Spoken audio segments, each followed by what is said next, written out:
नारदादियोगिवृन्दवन्दितं दिगम्बरम् काशिकापुराधिनाथ कालभैरवं भजे।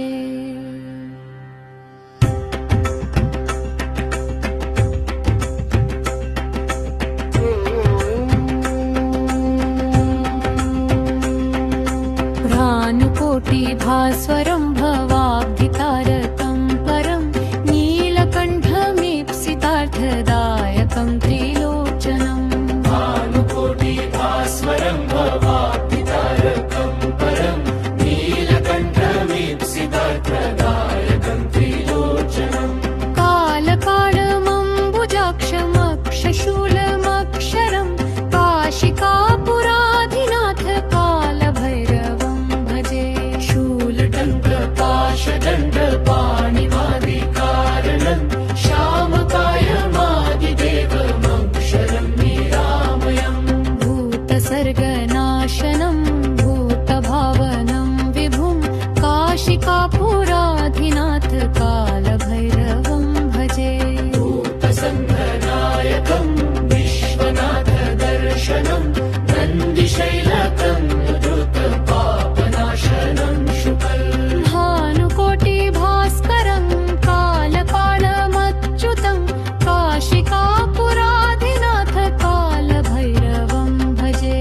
भक्तवत्सलस्थितं विश्वनाथसन्निधौ भूतनाथमाक्रमं निर्भयं भवदायकम् शूलपाशदण्डहस्तमादिदेवमभयं काशिकापुराधिनाथ कालभैरवं भजे।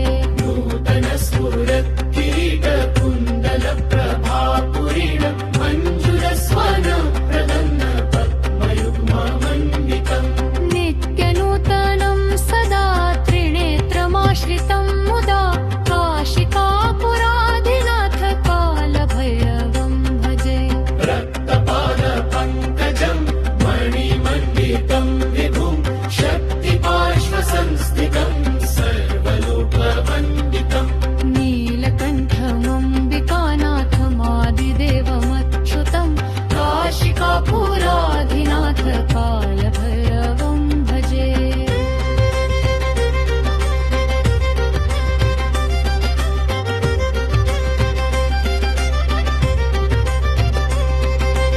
अष्टमी चन्द्रविभ्राजदालिकस्थलशोभितं कप्पिचञ्चतालकं प्रकटप्रचण्डविग्रहम् भस्मनिग्धदेहमद्भुतं फणाङ्गभूषणं काशिकापुराधिनाथ कालभैरवं भजे। भक्तवत्सलं स्थितं विश्वनाथसन्निधौ भूतनाथमाक्रमं निर्भयं भवदायकम् शूलपाशदण्डहस्तमादिदेवमागयं काशिकापुराधिनाथ कालभैरवं भजे। नूतनस्फुरत्